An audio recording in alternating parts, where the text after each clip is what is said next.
Hello and welcome to another edition of Video Games to the Max. I'm your host, Sean Garmer. Here with me today is Mark Morrison. Howdy. And hopefully everybody had a great Thanksgiving, got to eat plenty of turkey and whatever else, that you usually have with your stuff. I know you said you ate pizza a few days ago. Yeah, that was Uh, my traditional Thanksgiving meal. yeah, I had to make. I was in charge of the potatoes. I made the sweet potato thing with the brown sugar and the marshmallows that you'll usually see, and the mashed potatoes and stuff like that. And watched football. Watched my Cowboys win by a lot over the Commanders, and yeah, so it was a decent Thanksgiving. Then I had to work, so that sucks as always. And then today's been crazy because I know it's Black Friday for everybody else. I'm sure everybody's out there trying to get those gaming deals or whatever deals are going on. But for us, it's all the people that had their office closed yesterday and now they're still closed and they're mad because they're still closed. Somehow we're supposed to work a miracle, make everybody go into the office. But enough about work stuff that nobody cares about. We are here to talk about video games. That we've been playing a bunch of games. Mark's actually beaten Final Fantasy 16, Remnant 2. He's been playing Hogwarts Legacy, and I've been playing in Stars in Time. New game just came out during the Thanksgiving week, and playing some Dredge as well because they just had their new DLC drop. Also, I hadn't played the base game yet, so it was fun to finally get to start playing that. We'll talk about those. There's some other gaming news. Sony's involved in a class action lawsuit that has somehow been allowed to go forward in the UK because they like to do these moving things forward for some reason. And The Last of Us 2 is getting remastered, and people were mad about it. So we're going to talk about that plus some other things. We're going to do all of that right after this.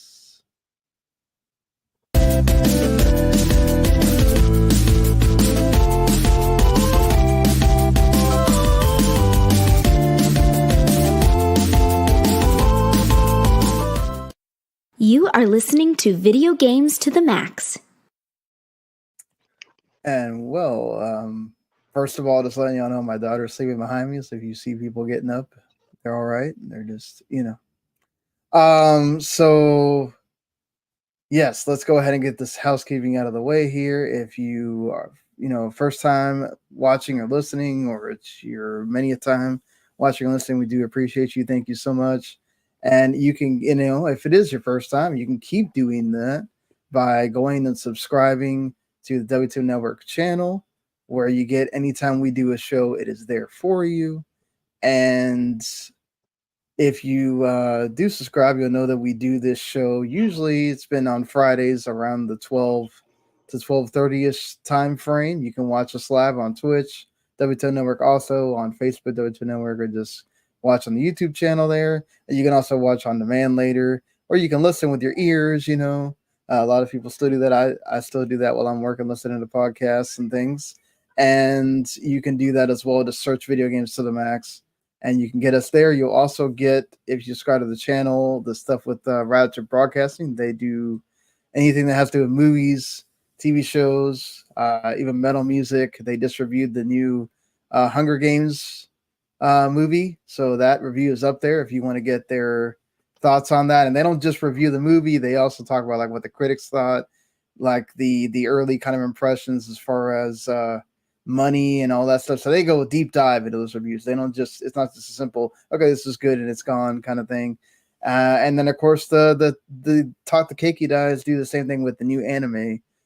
So if you're like interested in any kind of anime that's coming out soon, they cover that pretty well over there as well. So getting that out of the way, let's start talking about some games here, Mark.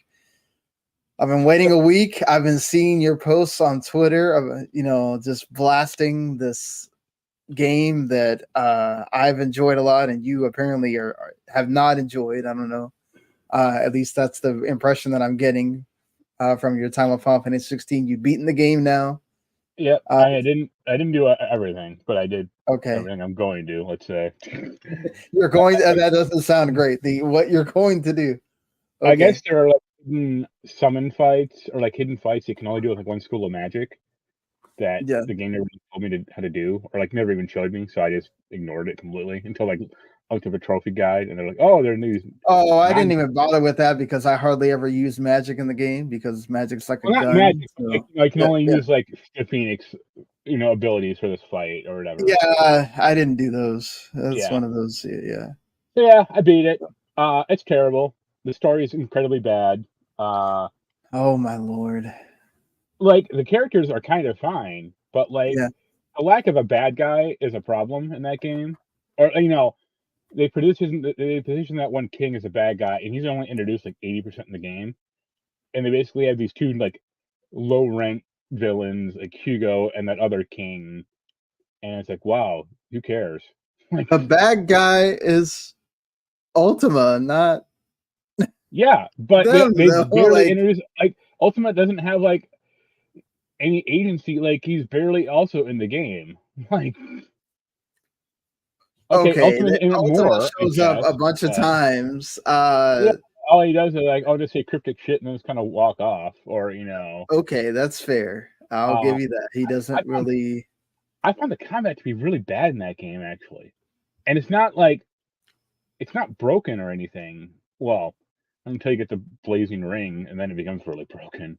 But you're just doing the same. I was doing the same thing at like hour two as I was at hour 22.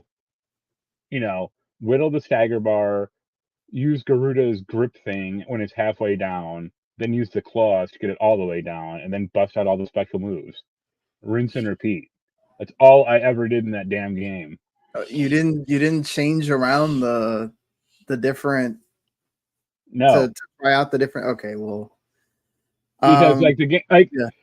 because what I was doing was so effective in general that it's like why? I mean, I could do that, but I didn't like how they doled the points out. I know you can kind of just respec at any time, but it just felt like really like arbitrary. I mean, Uh, I didn't have a problem with getting points. I pretty much was I able to max out a lot of things.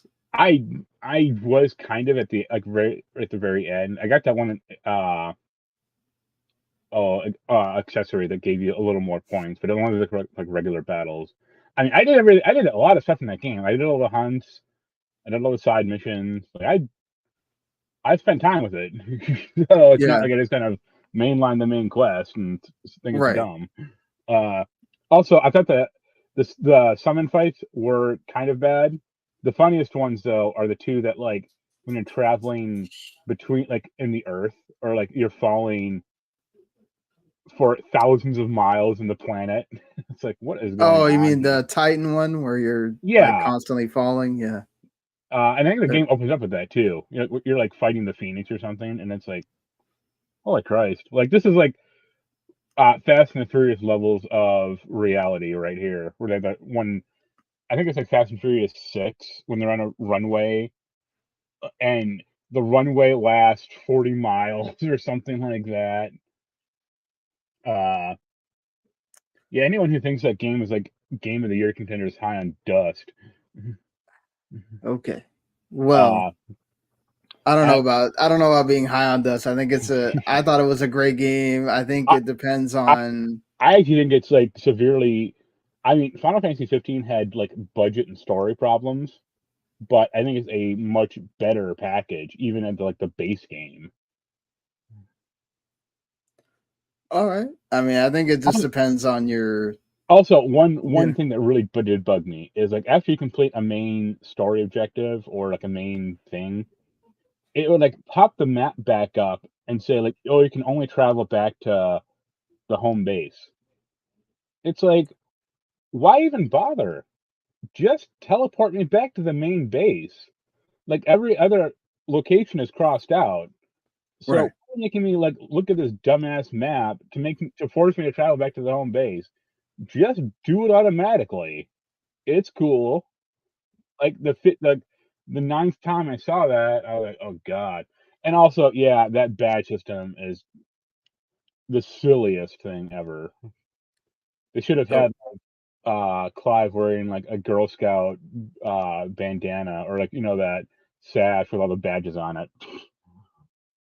Yeah, it would have been cool to eventually see him have all the badges or whatever. I would have appreciated that, just to make the badges feel like they're kind of worth. You get them as you progress, regardless of what you do. So it's not like you're doing something to earn them. Right. It's all like But, story stuff, except for like yeah. Look, I enjoyed the combat. I think the funnest part for me was switching around the different icons and figuring out which one I liked. And I mean, which three did you end up liking the most? I stuck with Phoenix the whole time, because there's the super move that he has is able to like refill your health. Yeah, a very small amount. Like, and then I beat the game, I played with Bahamut, and then Ramu, the one that Sid has. Yeah.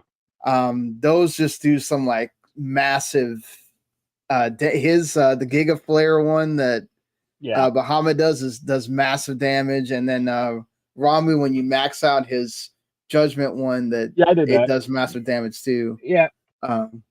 Like, I think they all can be effective, I guess, but it's like the game still never gave me like a real incentive to try it out. So it's like, whatever. What I'm doing is effective, so. I do wish that they would have allowed you to have loadouts. I don't know why that wasn't a thing that they could have put in, so that it actually incentivizes you more, because you can switch them out easier than having to go through and. Yeah. Better. Also, I don't know if it was a bug or not, but I bought something from the store that was like basically Phoenix Down. Right. Where it's like, if you get knocked out, you can only have one, but if you get knocked out, you'll resurrect. Mm-hmm. And that never worked. Yeah, that was weird. Mine did it, but I don't remember it like.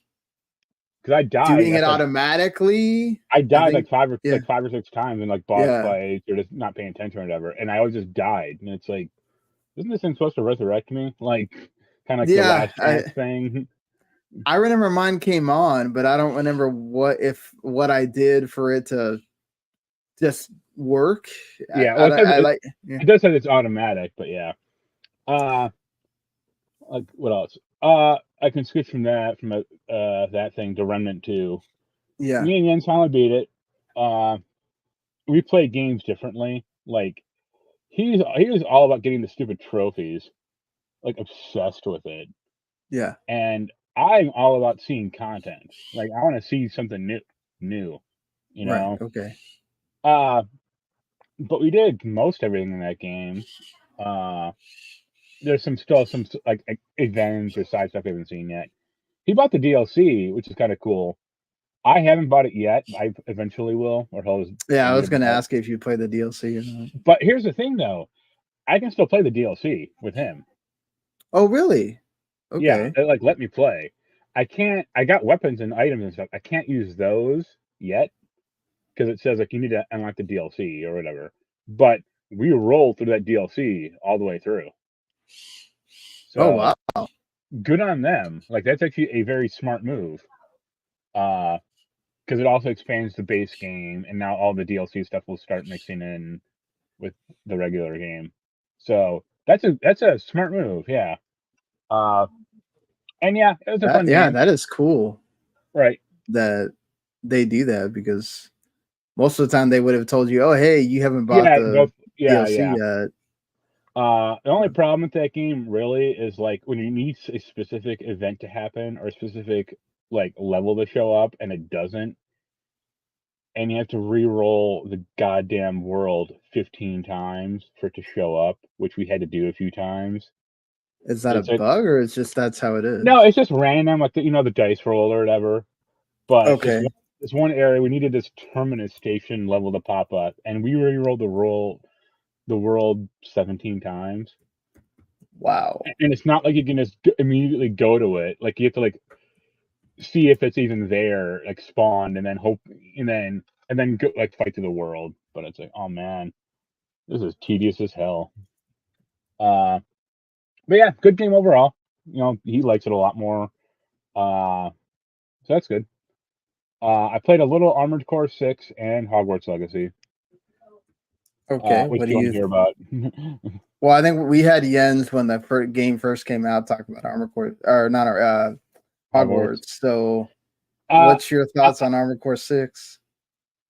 Armored Core 6 is good. It's almost too fast for me because I'm used It's to like too Armored fast. Core Okay. 1. So when you had like the jankiest controls Yeah, ever. I heard a lot that like they basically do a skill check with the first boss. Yeah, I did. Kind of, yeah. I did die a few times in that boss, but I beat it like the 4th or 5th time, I think. You know, uh, I mean, in Armored Core 1, you used R2 and L2 to look up and down because you didn't have a second analog stick, or you didn't have analog sticks at all. So that was their Oh, really? solution. Okay. So yeah, this is a lot more fluid and fun. It's almost a little, to me, like anxiety inducing because like you don't like lose money when you die. You did in the old games. That's why I'm a little annoyed, but or a little have a little anxiety about dying. But you just want to lose progress when you're like halfway through a mission or something. Like you do have checkpoints occasionally, but that's good. You just build out your mech and then fight a whole bunch of other mechs. I mean, do you feel like is it different than the early games, or is it more of the? I mean, to me, it's a lot easier because like the older games had like a time limit. Like every mission had a stupid time limit. And like I said, you could like lose money when you die, so you're like be in the hole, which was not fun. So some of I faced like a second boss, which is this kind of big like rolling tank thing. I mean, that also took me a few tries, but it's not overtly hard or anything. You just kind of need has to get the right weapon parts and then do it. Okay. I mean, But no, just that. I mean, that's good. So it's just basically like Armored Core Never but prettier. yeah, Or... and a lot like easier and a lot more fluid. Like the mech itself is, you can kind of boost around and yeah, it's just a lot more agile. Do you get to do anything with the mechs, like building them or anything like Oh that? yeah, Or... you have to buy parts, but then you can swap them out at any mission or at when you go back to the base, and yeah, that's what I remember. And you can individually Okay, color that's good. parts and crap like that, like if you really want to. The one thing I'm about 2 or 3 hours into Hogwarts Legacy. Also, the one thing I'll say, it has one of the worst maps I've ever seen in a game. Like the only thing worse is like Fable 3. Oh man. Yeah. It's just like weird diorama map of Hogwarts and Hogsmeade, and it's like, why did you do this? Like, I know you're trying to make it be like in character or in fiction or whatever, but this is terrible to look at. Oh, also, the funniest thing about Hogwarts Legacy so far, at least to me, is they cast a transgendered actress as like the barmaid, and I assume that was intentional, and it was like some intentional fuck you to J.K. Rowling, which I thought was pretty funny. Yeah, it was. They said that was pretty intentional. Yeah, on purpose, so that they could show that the team yeah, wasn't in line with what right. she represents. Or Yep. So, But yeah, it's cool.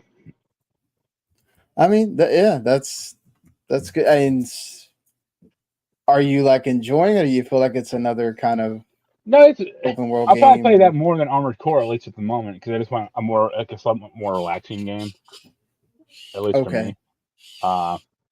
But yeah, I'll keep plugging away at it. I don't think either one of us got Mario RPG, did we? I did get Okay. Mario RPG.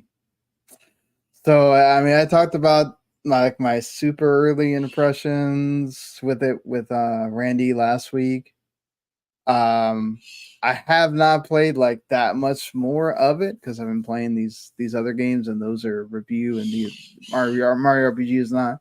So Mario RPG, basically I got to the point where I just got Mallow, and then I got a little bit further. The first 2 hours. Yeah, so I mean, Mallow he's interesting. I like that, he's your basically like your magic guy. I mean, the combat in the game is just super easy. It's At not, least for now, let's say he gets yeah. quickly outpaced later on. Um, yeah, they've added these little guide things to help you be able to figure out when you're supposed to press Yeah, the button to maximize the hit or the defense part, and it actually gradually will go away if you keep doing it, which that's nice. Having the chain counter thing right there in front of you is actually a really cool incentive to get you to keep doing that, because you get to see the chain go up. right. And then they have that little meter at the bottom of that kind of goes up with every time you do it, that gives you like a super attack. And I think that's also how you do the triple attacks later on Yeah, once you have the 3 characters. So that game it's fun, it's enjoyable. I've laughed a few times with the dialogue. I think it's funny. It's just yeah, it's funny seeing Mario in this environment right. with you know Well, wait till you unlock Bowser. He's a real funny one in that game. yeah, I mean, it's funny that they just have him show up, and I love the Instantly way he wipe him shows out. up in the game at the Yeah, beginning, and then that sword thing comes down, and it's like, okay, well, this is different, but they still had you do some funny stuff with Bowser, which is always good when they can throw that stuff in there. It's also weird just having Mario Wonder come out, and like basically this game comes out like not even a month yeah. Within after like 3 that. weeks. So Yeah, yeah, you have 2 Mario games like back to back basically. So you're getting like different sides of Mario there. But yeah, I've been enjoying it. It's just like it's right now I'm kind of in there's a lot of games, and then like trying to figure out which one I want to play, because I'm still playing, like a Dragon Gaiden 2, because I want to get through that to play the demo of yeah. Infinite Wealth. So I haven't played any more of Tactica, Persona 5 Tactica, so I don't really have any more to say other than what I said last week. But it seems like this is not one of the compared to Strikers, it's not as good as Strikers when it comes to being the spinoff. All right. Um, I've seen people say that even the dancing games are better than this, but that basically it's just this is like a tactics game, and that it starts out really strong, and then it kind of you've seen everything by the time you get to like the second world, and you're kind of just like trudging along to get to the rest of it. So I don't know. Maybe you that are a bigger Persona fan than I am might find it I haven't played it yet. more I interesting. don't have it yet. Yeah, I mean, I'll get it eventually, probably when it goes like on sale. But it's not explicitly needed for for me. I'd rather get like yeah, the limited run Persona 3 and Persona 4 reissues first. yeah. Plus, you got Persona 3 remake Yeah, really Reloaded. quick next Yeah, month, or not next month, but next year. February. Yeah, Um, yeah, it's funny that like the thing that made me laugh is Persona 4 has Marie, and then the main villain in this game is called Marie, but they're spelled the same, and I was just like, why? yeah. Like you couldn't come up with another name for this villain? Just all right, Yeah, whatever. they only got 5 spaces for letters, so let's do this. Yeah, let's put in. Um, but yeah, that's those 2. I've mostly been playing. I think I played more of Dredge than I have in Stars in Time, because having the week where I actually had to ask off Monday, so I had like almost 4 days off, and Yeah, I wasn't at home most of those days. And my girlfriend's Chromebook, apparently Chromebooks cannot run the PS5 Remote Play app for some reason. So I was having to play In Stars in Time on my phone, yeah. which is not, my favorite way of playing. Like I can use the controller, but the thing is I don't have the hook for the PS4 controller like I do the Xbox one. So having to put the phone on something and then using the controller is weird. But that game is it starts in time as a RPG, so I just started playing it with my phone with the little controls that are on the actual phone instead, because it's not something where you really need to have the controller because it's an RPG. Right. It's turn based, like you're just walking around the town and talking to people and stuff, and it's not like action where you need the controller. So that game is, if you look at it, you'll probably think of, oh my God, why can't I think of the name right now? But anyway, it's in black and white. Undertale. So you'll probably think of Undertale because it's in black and white. The graphics kind of have that same look as Undertale, except for the character. There's character portraits and stuff like that. So you do have a party, but you have them like pretty much from the beginning of the game. And the difference in this is that it's not just straight up turn-based RPG. This is like a rogue, I guess roguelite, whatever the term is. It's time loop. So basically you have to die in order to get certain things in the game to progress. Like you talk to this person, but if you don't say the right thing, you won't be able to progress. Yeah.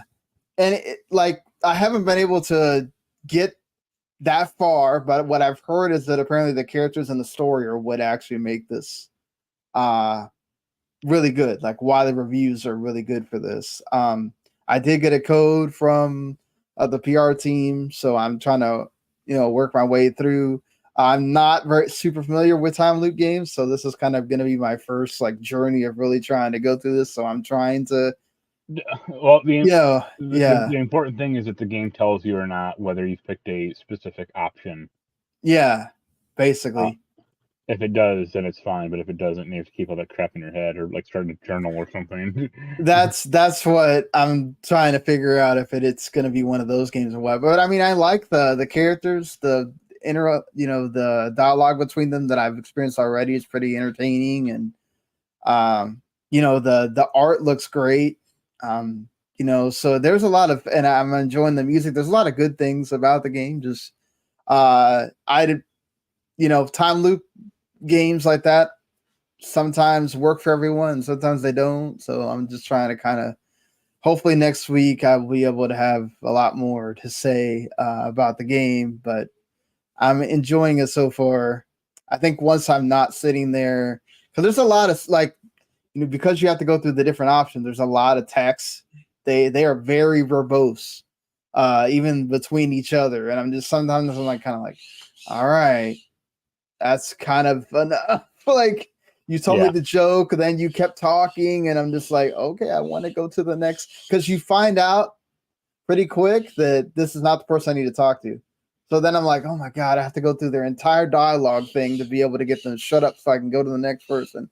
And I'm just like, yeah, all right, So maybe this is not a game. This is a game you want to play when you have time to play a game and you really want to. It's not something you're not going to be able to rush through this. Right. So just be prepared for that. The other game I've actually been playing, and I've been wanting to play it for a while, because it's Dredge, because this was kind of the first like quote unquote like indie darling that came up during the year. And it's been like that because it's like, oh, it's not just a fishing game. Like, now I can't remember the game that came out. I think it was either last year or 2 years ago. That was like voxel looking, and it came out on Game Pass. And this is a fishing game that also has like survival horror stuff in it. So if it tells you when you go out to fish that, hey, if you don't get out by a certain amount, I think it's like by 6 or something like that, it'll get dark, and then you'll start having the water moves and like really cool effects happening, and you might never get something come bother your boat or whatever. And that's cool. Like it does create an atmosphere of I want to see what happens, but then I kind of don't, and it's a really cool and like neat mechanic.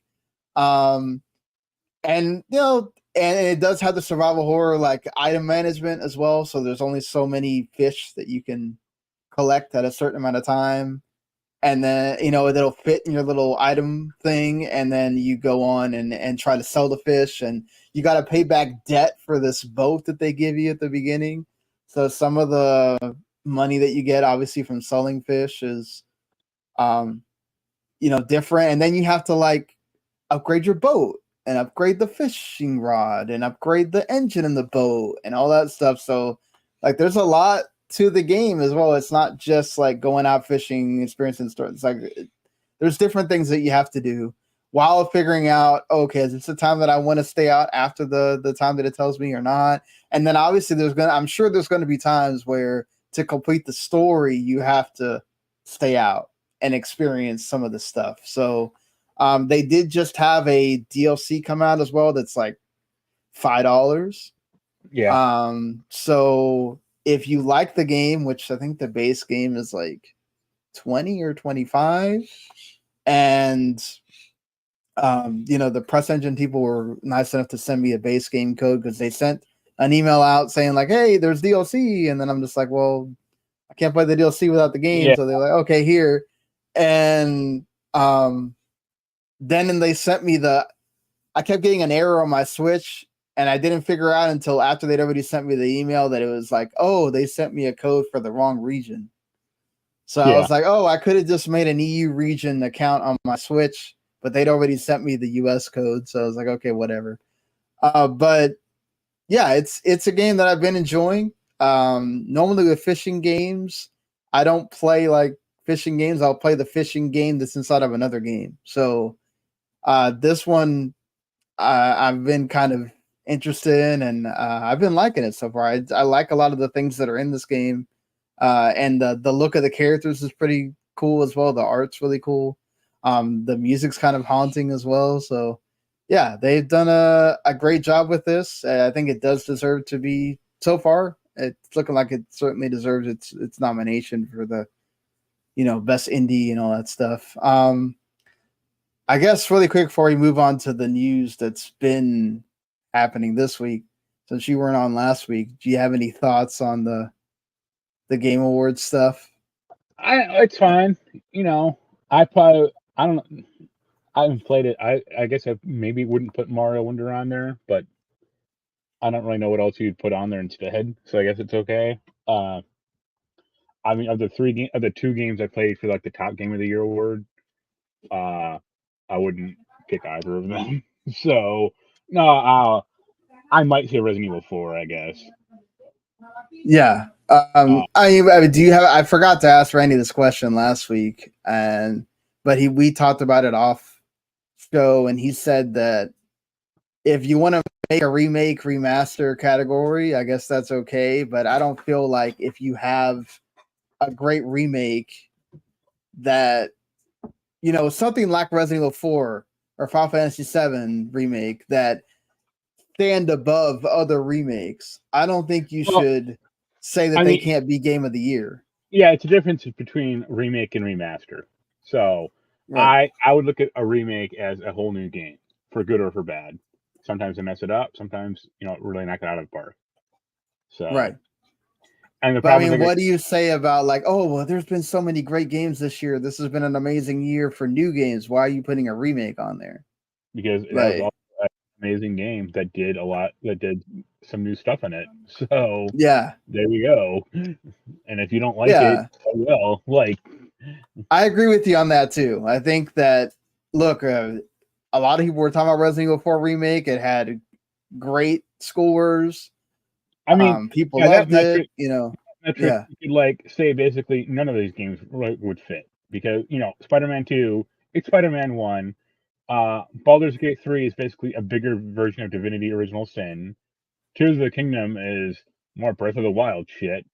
Mario Wonder is basically just an evolution of New Super Mario Brother, like those games. And Alan Wake 2, it's more Alan Wake, only now it has like more like detective shit in it. So none of these games is doing something like incredibly new or Right, yeah, it's all sequels. Yeah. So, games should be there. Dead Space. Right, yeah. But Yeah. who cares? It's an iterative year, but hey, a lot of those games are good, so it's fine. Yeah, exactly. There was a lot of great games this year. You probably could have made a whole nother list of 6 games if you really wanted to, and that's great. That shows that we have a lot of variety in gaming, and we should celebrate that instead of hating on the fact that the Game Awards didn't put Starfield in or didn't put Hogwarts Legacy in or what. At no point would I haven't played Starfield, but just the critical reception of that thing is mixed, to say the least. Yeah, Like, it's high, it's reasonably high, but I don't think anyone's gonna say this it's the game of the year or anything. So it basically everything's being put in there to lose to Baldur's Gate 3. Let's be honest. yeah. So, yes, does it matter that it got the Game of the Year nom for like the box that you'll probably never see unless you really do buy physical games, or to be in the sale that they do, or I'm sure some site or some publication will have Starfield as their game of the year, but it'll be the Xbox, official Xbox. Yeah, it'll be the Xbox Game of the Year, or it'll be an Xbox centered. Yeah. Because for me, it's really a 2-horse race. It's between Baldur's Gate 3 and Alan Wake 2. To who's going to get all of these awards. Yeah.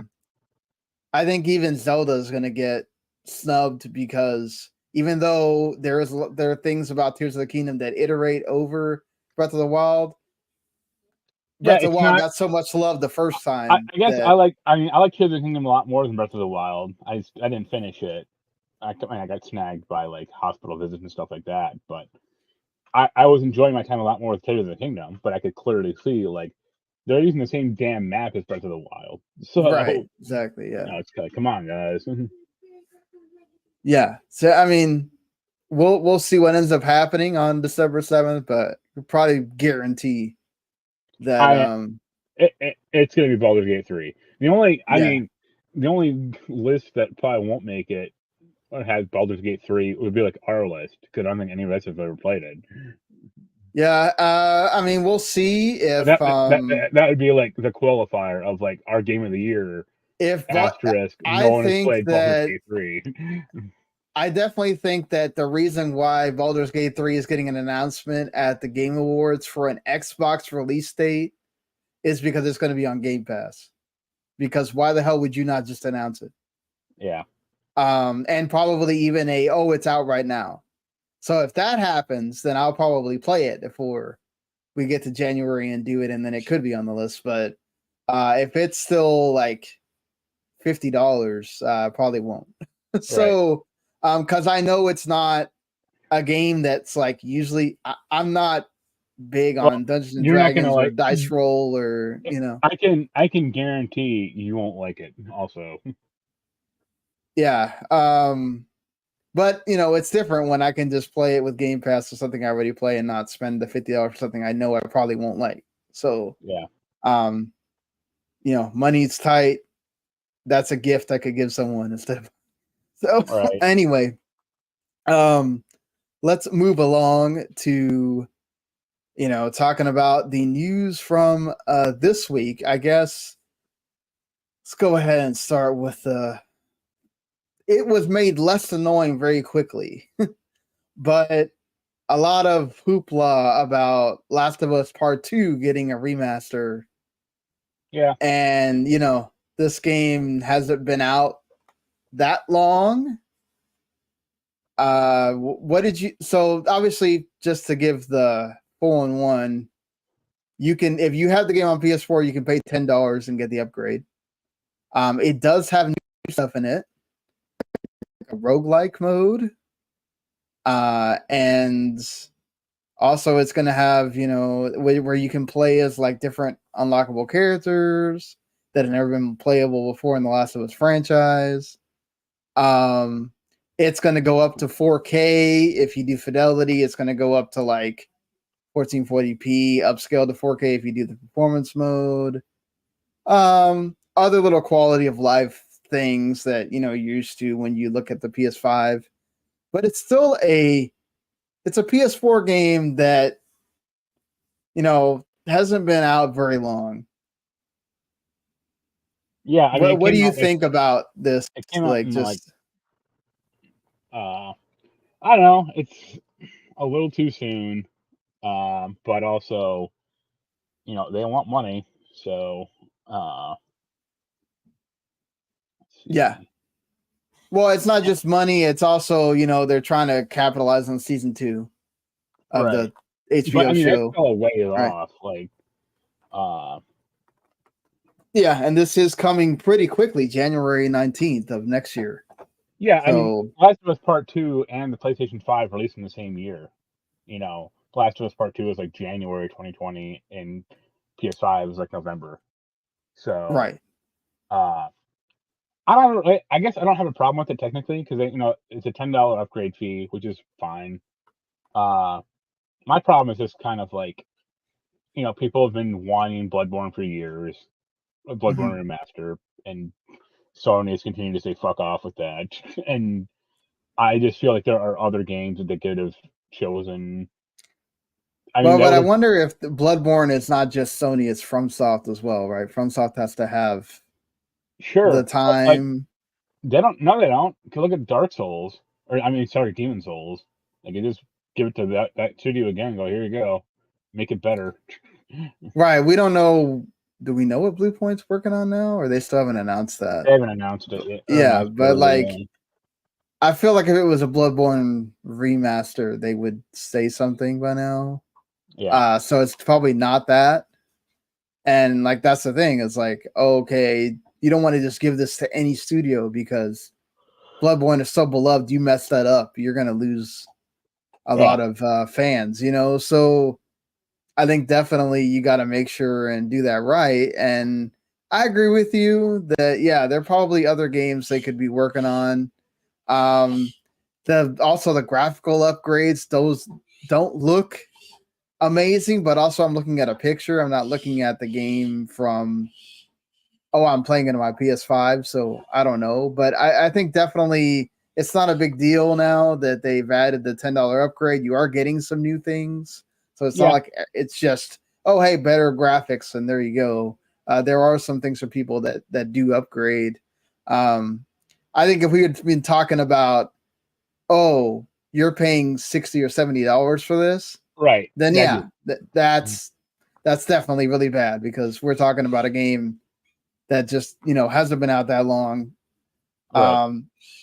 Do you feel like there was a certain time frame that needs to happen before you have a remaster, or I would say not when the old console is still on sale on store shelves.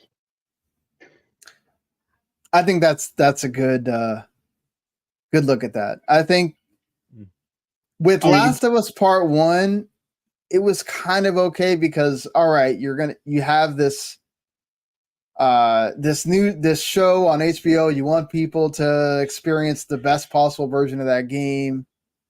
Well, also, The Last of Us Part 1 is a PS3 game. Right, yeah. So, yeah. But having this game when it just came out the same year as the PS5 and the PS4 is still being out there, being sold, and obviously that game's huge, beloved. There are so many copies of that game out there. Like I think when we're talking about remaster, at least definitely let it have one generation before we're remastering it for something else. Unless we're talking about, okay, we did it right when the console came out, right? Like, oh, this game barely just came out. Let me let you go ahead and do like what happens with some of these where, oh, hey, pay your $10, or hey, there's an Xbox Series version of it for do smart delivery and you get that version or something. Right. But not something like this. Just that sucks. That hopefully this is not a thing that Sony keeps doing. Hopefully it's just something only with Last of Us. But the fact that, I mean, they are doing it with what Horizon Aren't they doing with Horizon 1 as well? I don't remember that, but I Yeah, guess. I think I remember seeing something that they're doing some kind of like big package where you get all the Horizon games together, and it will include a Horizon 1 remaster. Okay. Which, I guess that's a little bit more acceptable, but like I just don't want to see them go down this route consistently. Right. You have so many franchises that you're not doing anything with that you could be doing that. I get it that these games are your bread and butter and they're the ones that bring people's attention, but we don't need to do a Capcom. Oh, we have a section of our company that's working on remastering all these games. Like, not necessary. Yep. But yes, Sony is also involved in this class action lawsuit, which is interesting because it's being pushed along by the UK, who is saying that they're okay with it going forward. What the class action lawsuit alleges is that they own a monopoly on how you were able to purchase things digitally within their store. What he also brings up the 30% thing, which I don't think that should even be included in here because they have the right to charge whatever they want for their own store, and everybody except for Epic charges 30%. So I really don't know why that's even in here. But the main crux of this, which Marc is familiar with on the PC side because he does this sometimes. If you try to buy a game on Xbox or Nintendo Switch, you can go to third-party key sites and try to get a cheaper key for it. Yeah. PlayStation a few years ago, I don't remember exactly when they did this. I think it was at least 2 or 3 years ago. They made it to where you cannot sell games digitally on any storefront. So used to, when I would buy a game for Marc, for him to review, I could just buy the game digitally and send him the code. Now, when I do this for myself, or I have to buy PSN cards and then put the PSN cards and then go get the game that I am wanting to go play, or whatever. And for Nintendo, and now GameStop has stopped doing this for the most part because they don't really make any money off you buying the game digitally off their own store. So it's very rare. Like Mario RPG, you could, but a lot of the other games they've kind of stopped doing that, and to force you to go into the store and buy the game physically. But that's a GameStop thing. It's not a. But so I can kind of see their point there, that they are manipulating to where you have to pay whatever Sony says. But do you think it really is going to go anywhere, or not really? Because again, it's like if you don't like it, it's not a necessary, it's not like the PlayStation 5 or the PSN storefront is required for your life or anything. I'm sure Sony would be like, if you don't like it, buy an Xbox, or buy a Switch, Right, but doesn't that say something that for Steam codes, for Nintendo, for Xbox, I can go to another place and try to find the game cheaper digitally, and PlayStation just doesn't let you do it? You can't do that with Android or iOS, even for games that, iOS games typically were always cheap, $1. Oh yeah, that's Apple and their store, and we already know the story with Apple. Yeah, but look at Resident Evil Village, that's a $60 game on an iOS. It's that is nuts. Right. I mean, but that game just came out on that. But it's not. You can go to here's a third-party seller of Village iOS codes. You can get it for $40 or something. Yeah, they just have it more locked down. And yeah, it's annoying, but I guess I just don't really see the problem. You still get codes for review codes. It's not that has gone away. Where No, yeah, that it doesn't affect us that way. yeah, I do see it from that perspective of why should they be the only ones that are allowed to lock down the storefront when nobody else in that space is doing that aside from Apple, right? right, And Epic's already tried to do that and they failed. Although, Epic may have also gone the wrong way about it, but whatever. yeah, Considering it's the UK and the crap they made Microsoft go through with the Activision thing, this might have some legs. I could see it where they also make it to where in the UK they make them open it back up, and in other regions they tell them, okay, it's whatever, we don't care. Unless the FTC all of a sudden gets involved in this, which I don't see them doing, but who knows? It would be interesting to see if this changes something. But I mean, PlayStation does sales all the time. It's not like they make everything $60 right, and it's always stuck at the price that it's at. So if PlayStation stores never did sales, or the publishers themselves never did sales of these games, then okay, I think they have yeah, more legs to stand on. I think this will wind up getting squashed probably at some yeah, point. yeah. But yeah, interesting that they let it go, move on. We'll see if there's any ramifications or not at some point. Something that we don't really know if it's continuing forward or not. According to Jeff Grubb, the Knights of the Old Republic remake, which this is not the first time we're talking about there being problems with that game. Right. This was taken away from Aspire because they were apparently taking too long and had problems themselves. Brought into Saber Interactive, and then there's stubborn problems. Yep. And then now, apparently, according to Jeff Grubb, nobody is working on that game. Saber Interactive, after this came out, said that they are. I don't know.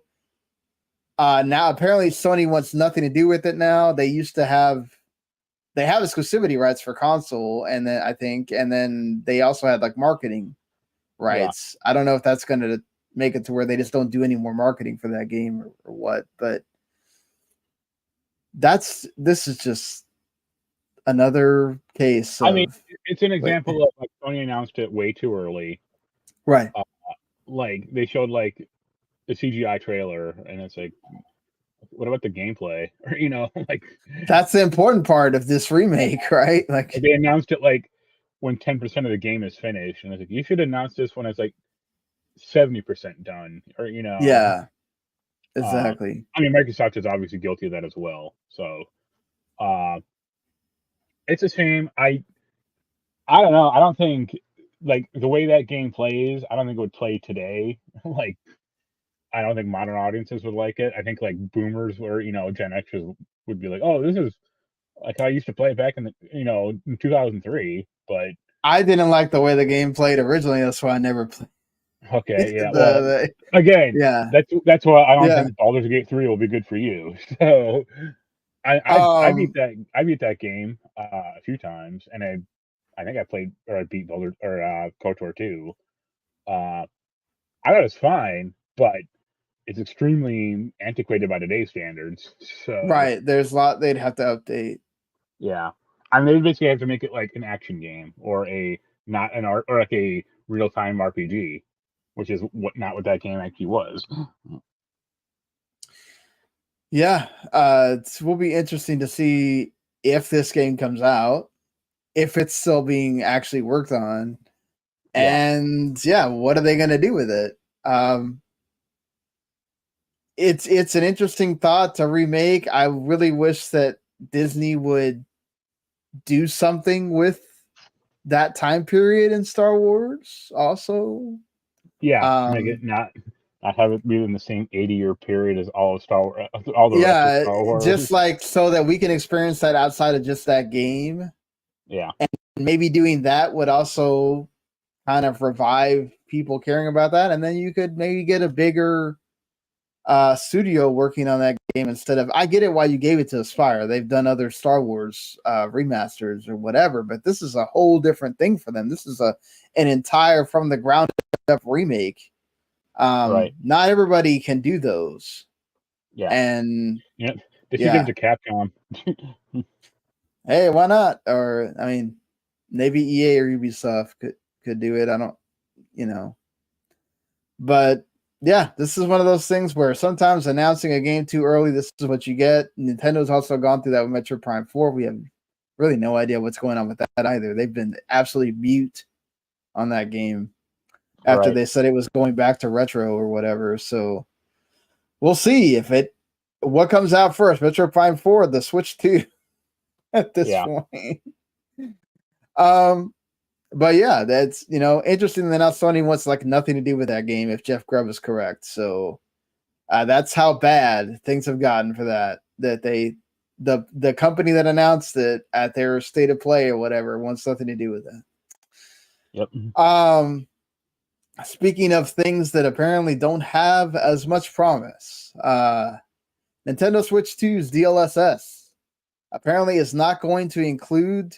This is according to Digital Foundry's like latest show.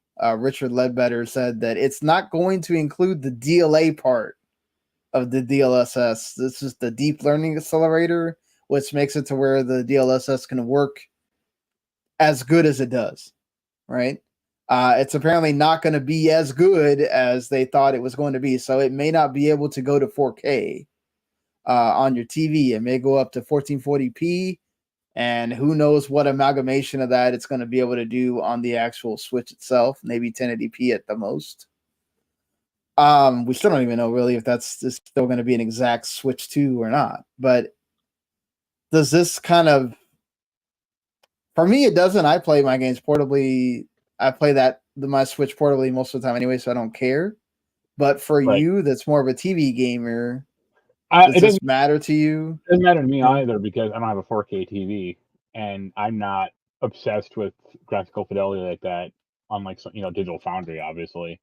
And also, but are you worried about them not being able to produce as many current gen games faithfully because of this then as they thought they would be? Thanks. No, because they do, like Nintendo Switch has just done just fine.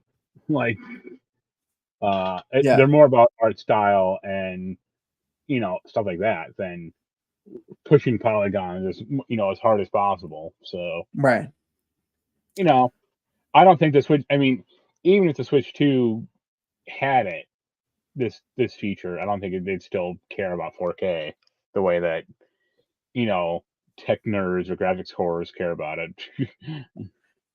I mean, I do think that it matters in this is the second time around. I wonder how much the novelty is going to stick around for another generation and be as successful, right, as the first one. Once they announce Mario Kart 8 again and Smash Brothers Ultimate again, it'll be fine. Yeah, I mean, obviously Nintendo's stuff is going to carry it, right? Like it's not. Yeah. This is more about third party. Like how limited will third party be? If they can get up to at least like PS4, Xbox One graphics, even without the DLSS with this chip that's in there, I think they're fine.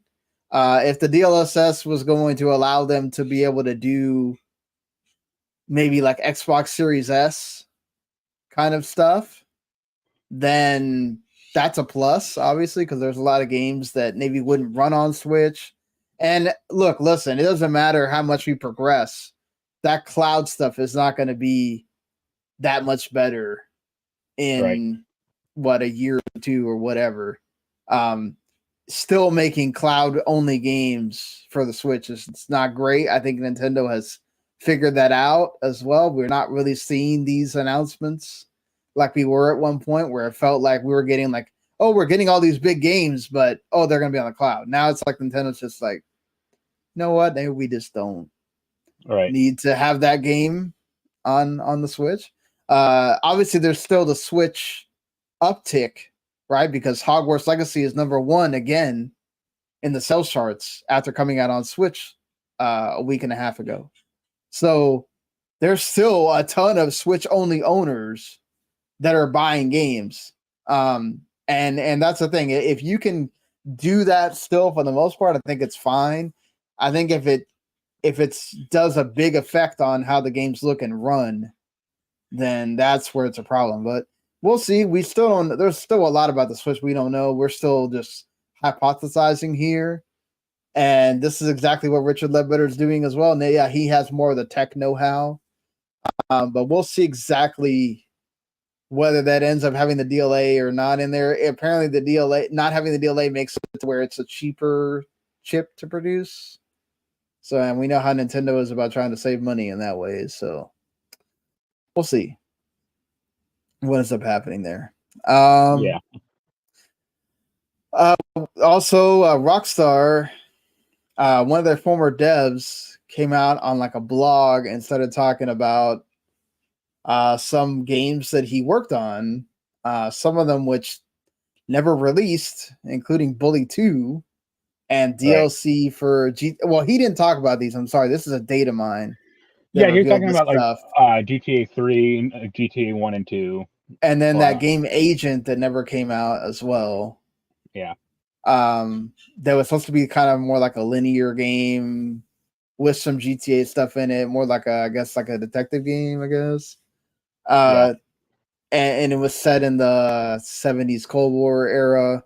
And apparently some folks at Rockstar kind of told him, hey, we don't be talking about games that didn't come out or whatever. It makes us look bad. It ruins our mystique or whatever. And apparently they were also going to work on some kind of zombie game based on the GTA Vice City engine, and it was too depressing and they canceled it. But along with that and the data mine, I know you're a fan of it. I was a fan of it as well. Bully. I wanted a Bully 2. Yeah. It sucks. Keep seeing things about there was a Bully 2 in development, right. And then no one's thought about really making that game. Yeah. I know. I would really like Bully 2. I think it's a shame they shut this guy down, kind of, because it's not like he was divulging like company secrets or anything. But Rockstar is an incredibly weird company. Yeah. And they always will be. So some of it, yeah. I don't blame them because of that big leak that happened. You know. Yeah, but you start talking about like GTA 3. It's like, yeah, who cares? Like, he even said it. He's like, I didn't think that anybody would care about me talking about like 20-year-old games or whatever. And he's like, apparently they did. So it's, yeah, that kind of, it just sucks to see. And especially like when you're talking, I get it. Like Bully wasn't it wasn't a GTA level franchise. And I get that that's also resources that you got to put into from those studios or whatever. But like, man, why can't they have like a smaller studio work on a Bully 2 or a Bully remake? Or here's the problem: is Rockstar only is now the GTA studio. Like even in the PS2 era, they were making other games like Bully, like the Warriors, or the 360. The Warriors is so good too, man. The 360 they made, Midnight Agent or Midnight Club, I think. Sorry, that table tennis game. Or yeah, I was going to mention that also. Too. But since I would say since GTA 4, all they've made is GTA shit, and it's like, okay, obviously, GTA, the success of GTA 5 has let them continue, but it's the same problem as Chair with like Epic Games. Like they made Shadow Complex, that was cool, and they made Infinity Blade, like those 3 Infinity Blade games on iOS, which were very successful. It's like, why don't you use some of the money to make another of your older game, or make a new game? Don't rely on like the one thing, because it'd be funny if like GTA 6 comes out, and I'm sure it'll be fine, but if it somehow bombed or it just didn't catch with people, no way.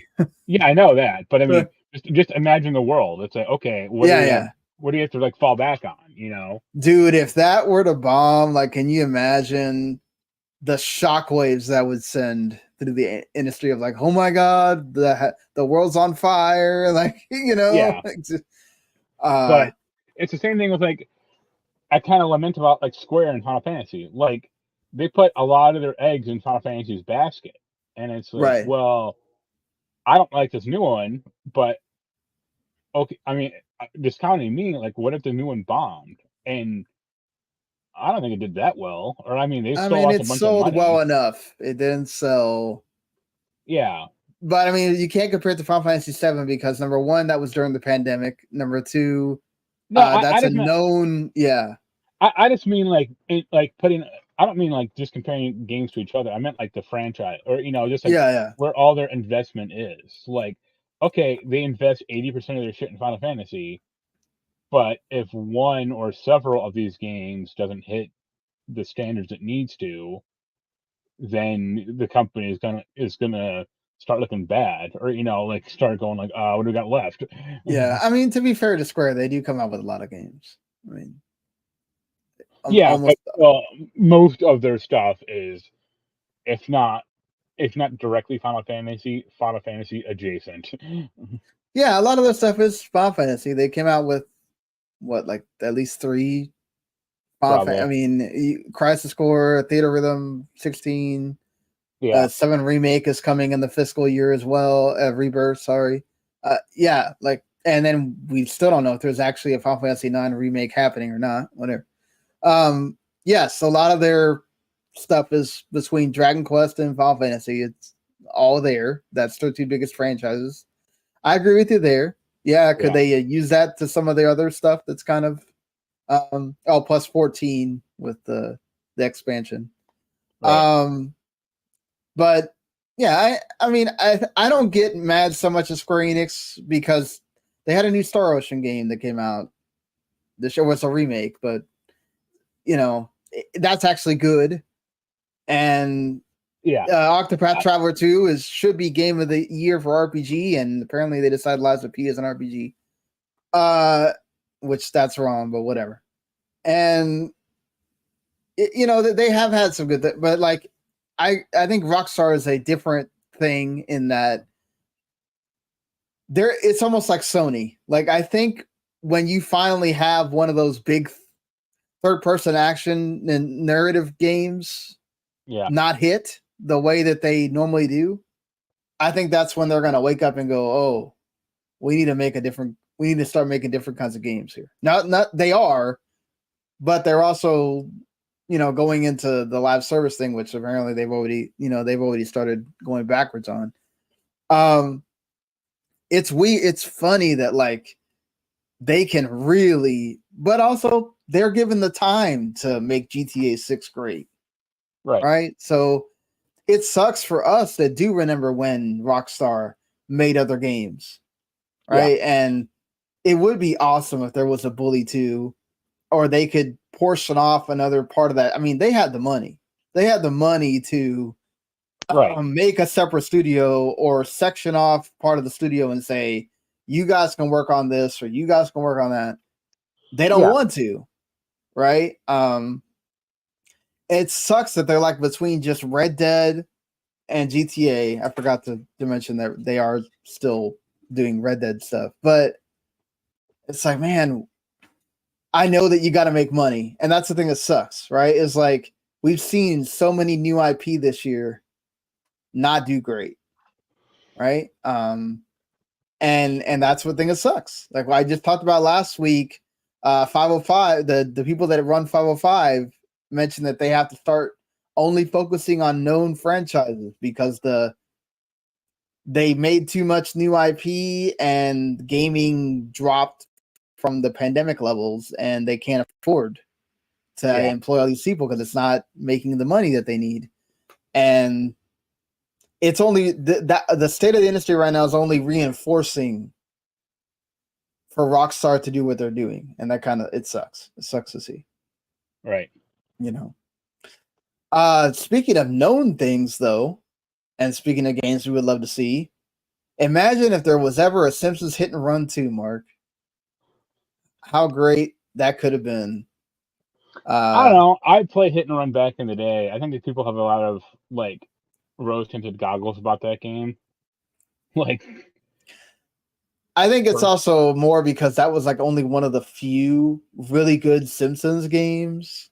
Right. It's a Like, arcade game. That's about it. Yeah, I mean, like you're literally in like Simpsons world and you get to do GTA stuff with the Simpsons. I mean, like how cool was that back then? I mean, Right. now it's kind of novel, I think. So it's weird that they also just wouldn't remaster this game because they probably on the license. Well, I mean, okay, whoever does have I mean, now Disney, I guess, would have to give that out to someone. But like, damn, why can't we have a Simpsons Hit and Run remaster? That would be great. Yeah, like that game was Vivendi published or Vivendi. Yeah, exactly. So. And the fact that Vivendi had an opportunity to make like 5 games from them and then said no. Of course, if you don't remember, Vivendi was the company that tried to buy Ubisoft at one point. Yeah. And Ubisoft had to fight them off. But like Radical did such a great job with that game, and it would have been awesome to see the fully realized Hit and Run 2, and it sucks that this never got made. Right. Radical used to be a good game studio, and then yes, Activision got a hold of it. Another one of the things Activision killed somewhat. But yeah, I mean, if you want to check out John Melchior's interview, MinMax, the folks at MinMax are awesome. And they did an interview with him and he talked about the game and what happened, why they didn't make a Hit and Run 2 and all this other stuff. There was apparently a medieval Simpsons game that was kind of being made after Lord of the Rings as well, which that would have been interesting. Yeah, like I don't watch the Simpsons like TV show anymore, but I still love that like world from having watched it as a young kid. I will defend the Simpsons up until season 10, but then that's the problem is it lasted 18 more seasons or whatever. I think they're like up to season 30 or something now or whatever. So it's amazing to me that thing is still going, and then you've got most of the regular cast still, and yeah, like are they literally going to just do that until they can't talk anymore? Like this? That's already Julie Kavner. I watched a recent episode just on a whim, and like her voice is gone, or it's like 90% gone. It's like, okay. I mean, also like Harry Shearer is almost 80. I think she's like 75. It's like, wow, these people are getting up there. Like, yeah, either replace them with lookalikes or just end the show. I don't. I think they would. I think they would probably end it because there'd be so much backlash. Like there would be so many people that understand that don't get it. That like, yo, these are real people. Right. They age. Like there's gonna be a point where they can't do the voice anymore. And you either have to decide, do we keep this show going with the writers and all that stuff who can still do the writing, or do we just end it because we can't have the original voices? And it's like, this is like your Disney thing. Do you got to make that decision, right? Like, how long do you keep this going? But yeah, this is, it would have been awesome to have another Simpsons Hit and Run, but alas, it did not happen. And yeah, there's going into another game that it will continue to keep existing. Regardless of whether Modern Warfare 3 doesn't sell ridiculous amounts or whatever, Call of Duty 2024 already has their story out there. Apparently, it's going to be done by Treyarch, and it's going to be based around the Gulf War, the war that happened in the 90s. They're going to, the kind of main crux of this, aside from detailing parts of the story, is that they're going to have a bigger early access period if you pre-order than the normal like week, and then even bigger to play like zombies and I guess probably other multiplayer. Yeah. where do you sit on this whole like giving people early access thing and paying ridiculous amounts of money to do that? Like how far are we getting here? Where I think it's dumb, but the rubes will still buy it, or they'll think like, oh, we got 3 days of early access. It's gonna be the make or break thing for the yeah, competitive edge, or dumb bullshit like that. So you know, I think it's silly, but they'll keep paying for it. So I mean that's the thing too, right? Is like this is where you it's sort of like the online. Remember when EA used to do the charging you for online play? yeah, And you kind of have to vote with your wallet here.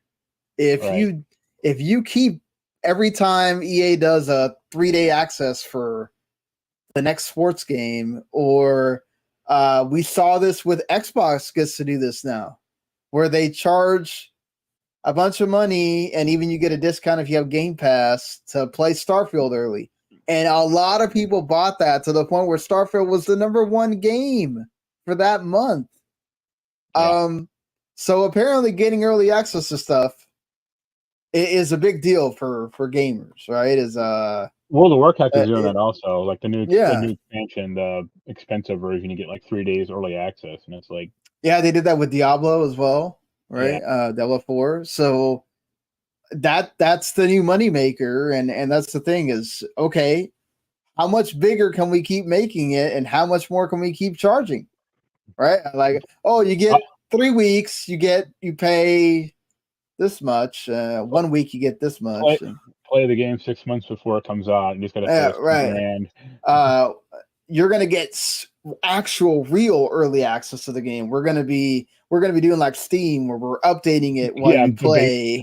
here you go. Yeah, Like, I wonder if we're gonna get to that point. I really hope not. Let's please not support like putting out unfinished version of the game, and then you're paying for that unfinished version, and then they finish it whenever. No, let's not support that. But I mean, I'm fine with it for small games and for like something like Hades, where they already announced Hades 2, where they announced it or whatever. But it's like, we don't need Call of Duty doing that. We don't need known franchises doing things like that. That's just absolute money grabbing to the extreme.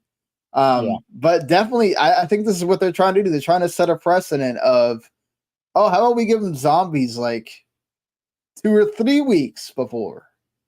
And how much would you pay for that? And then, oh, the story will still, like, that was the whole thing of Modern Warfare 3. If you got the pre-order, you got the story, the campaign part for a whole week before the game came out. right. So, yeah, I don't necessarily like this. I think it's silly, like you said. I'm all for giving people something for paying more, but it's going to get to a point where it's ridiculous, and I don't think we need to keep incentivizing them to keep pushing this early access thing further and further back. Yeah, And we know, I mean, I don't know how this is going to work with them being under Microsoft, how much, I'm sure we'll keep doing it. Yeah, how much Phil Spencer is going to mess with the mechanics of all that stuff. But yeah, if it works, people will do it, and more companies will do it. Yeah. So this is where you got to say no with your wallet and say, but that's the thing. We got to remember, outside of our bubble, they don't care about this stuff. They just care about, oh, hey, I get to play zombies 3 weeks early. Hell yeah. Right. I'll pay the whatever. This is like the only game I play here. So who knows what's going to happen with this here.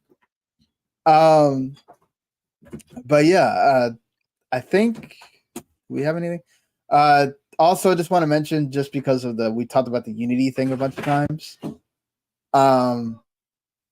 There's a new studio or game engine that has decided that not only are you able to, if you don't make games, you can have access to this for free. They're not doing a sort of like subscription model for the engine. It's called Game Maker, and you can just pay a set like $99. I'm sure there's tax. fee, and you get to use it forever. Right. I hope that more dev engines do something like this. I don't know how much money that helps that dev engine with in the long run. I get it. Part of Unity's problem was that they needed to make more money to support the increasing use of their engine or whatever. They just went about it the wrong way. But if this can help, I guess. Yeah. This is good stuff to see. No. Sure. Was there anything? I know you weren't on last week that you wanted to talk about, or no? A few things. I did see that Five Nights at Freddy's movie a few weeks ago. That was all right. And we both watched Scott Pilgrim. Yes, I was gonna mention that before we get out of here. So, there will be some spoilers in here. So, if you haven't watched the Scott Pilgrim Takes Off Netflix show, maybe like skip ahead, or we'll see you next week or whatever, because we're only gonna probably talk about this and then just talking about games that come out, and that's it. I watched the movie like pretty much the next day after I finished watching it, so that was sort of all fresh in my mind. I'm like halfway through the comics. I think I'm at the part where he just beat the vegan guy, and they're starting to introduce the ninja girl. I forgot her name. Rocky. The fourth evil X or whatever. So I liked it a lot. I think I'm all for if we're gonna do something new, let's do something that can be tied to the original story, but it's not doing the same story again. I don't know where you're at with that. Did you want? No, I thought it was an interesting. I mean, if it is like a movie adaptation, it could be done in 2 hours. Like it'd just be like recreating all that crap. Right. So, I think a lot of people wanted the comics in TV form, and I saw a lot of people say that they felt like they were lied to because the first part of the show basically plays out the same way as the comics and the movie, pretty much. Right. And the only thing they changed is that she works for the Netflix DVD thing and not Amazon. Right. And a few other things. I like this a lot because you also like care more about the X's in this show. And they have like more more agency than just like their one scene in the movies. How do you feel about Scott not being in it for like 4 episodes? That's fine. It was kind of like he's kind of a shitty character. Like, so. Well, yeah. I mean, that's kind of the crux of the thing. The only thing I didn't like about the show, I guess, is some of the designs were a little off, or look kind of funky. Okay. I didn't like Knives at all, and all right. I didn't like I think she got better later on, but I didn't like how they introduced Envy Adams at all, like in the funeral. Okay, I agree with you a little bit there. And the show does like a weird thing where it sexualizes some women, and then others it doesn't. Like it kind of almost over sexualized Envy Adams to an extent, like when they first introduced her. But then she got I feel like that's on purpose because she's supposed to be, oh my god, the super hot band leader thing. Yeah. I also wish I don't know if she actually wanted to do it or not, but if Brie Larson had actually sung in that song or not, Oh, okay, yeah. Because that was kind of distracting to me. But everything else is good. I liked the time travel part, I guess, or I thought it was fine. I thought it's fun because you got more Wallace, and Wallace is probably the best part of this entire show. Just like Succession. And then it's awesome also that they got all the voices to come back for this. So especially if you watch the movie, like I would recommend watching the movie before you watch this, just so you have all of their voices fresh in your head, and it will make more sense also if you watch at least the movie before you watch it. Yeah. The only other thing I kind of didn't like is I wish there was more of Stacy in it, like Scott's sister.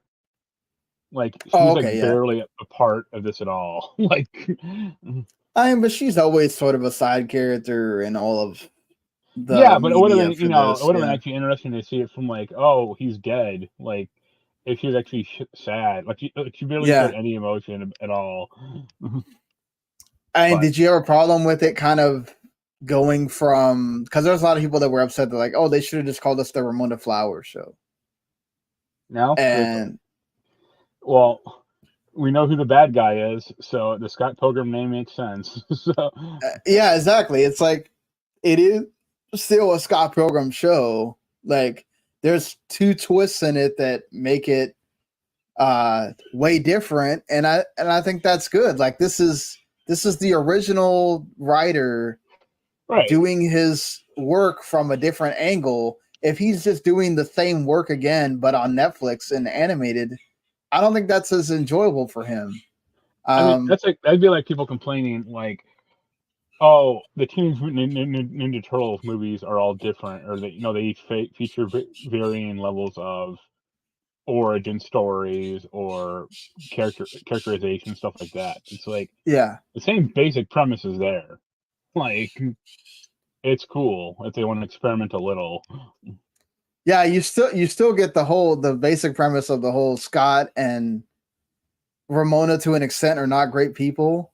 Yeah. And that's, except I think this one has a little bit of a different story, and also the movie ending. A lot of people hate that movie ending, so I think that this kind of fixes a little bit of that in a way as well.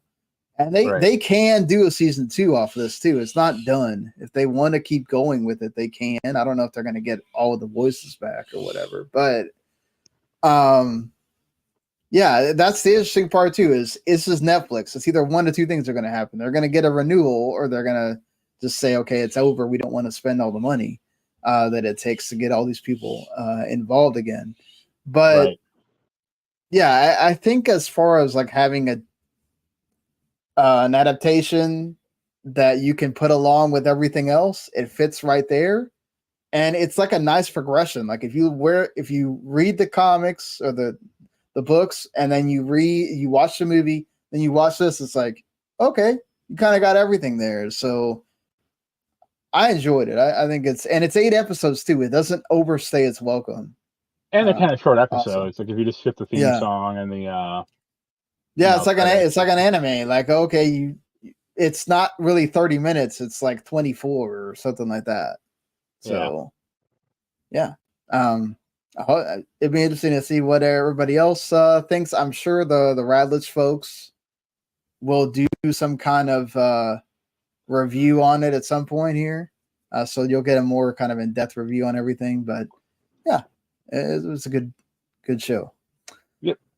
I've got to start working here, so really quickly, games that we're kind of in that time frame. Out, so yeah. I forgot to mention I did play the Dragon Quest Monsters demo. That's kind of like the only thing left that comes out like on December 1st. That's like sort of a known franchise, quote unquote. Right.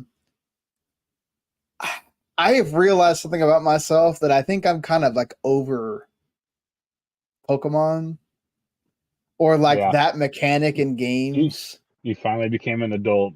Like, I don't know. Like, I like Dragon Quest. Like, I like the premise. I like the little I like the Dragon Quest characters. The monsters I've always found are interesting, right?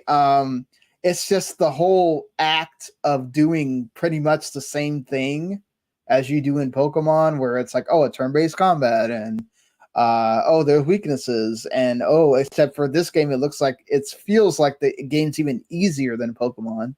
I don't know if further in the game it gets a lot harder, but at least in the demo, it felt very easy. Especially if you know how to play these games already. The catching part of it is a little bit different, but it's essentially the same thing. And I don't know if Dragon Quest or if this, I know this, the point is that he's like one of the villains from one of the Dragon Quest games. I think it's from 4. And you're playing as him. So yeah. But that's sort of like the I guess the major thing that's like coming out in the next week or so. Everything else is kind of just okay. There's some games we're firmly in this section of now we can go play stuff that came out earlier in the year, and Right. you can kind of figure out what's going to be in your game of the year list and things like that. So yeah. But all right, we'll see y'all next week. Definitely have played some more games, and let's see what's been happening in the gaming world until then. So see y'all later, Later. everybody.